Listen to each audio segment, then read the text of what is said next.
सारे डाउट्स और सरप्राइजेस के बाद नरेंद्र मोदी प्रधानमंत्री नहीं बन रहा है, खत्म कहानी। अब तक ये तो साफ हो चुका है, शायद मोदी जी इंडिया के दूसरे ऐसे प्रधानमंत्री बन गए हैं जो नेहरू जी के बाद देश को हैट्रिक सरकार देंगे।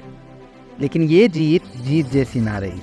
इसकी सबसे बड़ी वजह बनी बीजेपी का गढ़ माने जाने वाला उत्तर प्रदेश, जिसने बीजेपी को पिछले बार 78 सीट के मुकाबले इस बार सिर्फ 33 सीट थी और इंडिया अलायंस की सक्सेस की सबसे बड़ी वजह बनी। क्या डेवलपमेंट और लॉ एंड ऑर्डर का मैजिक यूपी में नहीं चल पाएगा?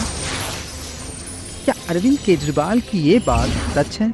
मैं योगी जी से पूरी विनम्रता के साथ कहना चाहता हूँ, योगी जी, आपके असली दुश्मन तो आपकी पार्टी में बैठे हैं। मुझे गाली देने से क्या फायदा? प्रधानमंत्री जी और अमित शाह जी आपको यूपी की कुर्सी से हटाने का पूरा प्लान बना चुके हैं। या ये सिर्फ एक कोइंसिडेंस?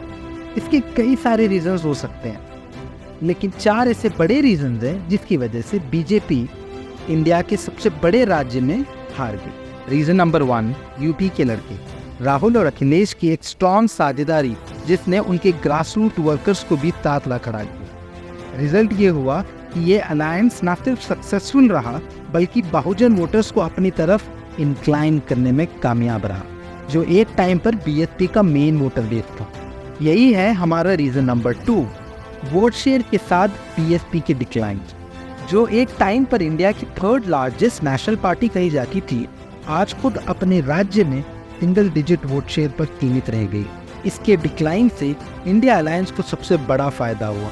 Reason number 3, unemployment. हालांकि ये मुद्दा मीडिया से बिल्कुल गायब रहा, लेकिन इस इलेक्शन में जनता ने और खास करके नौजवानों ने, जो देश में सबसे ज्यादा यूपी से आते हैं, इससे सबसे ज्यादा अहमियत दी। इस डिस्ट्रिक्ट्स को इंडिया अलायंस ने सही समझा और सोशल जस्टिस के मैसेजिंग और अपनी नौकरी गारंटी स्कीम के साथ इन वोटर्स को अपनी तरफ खींचा।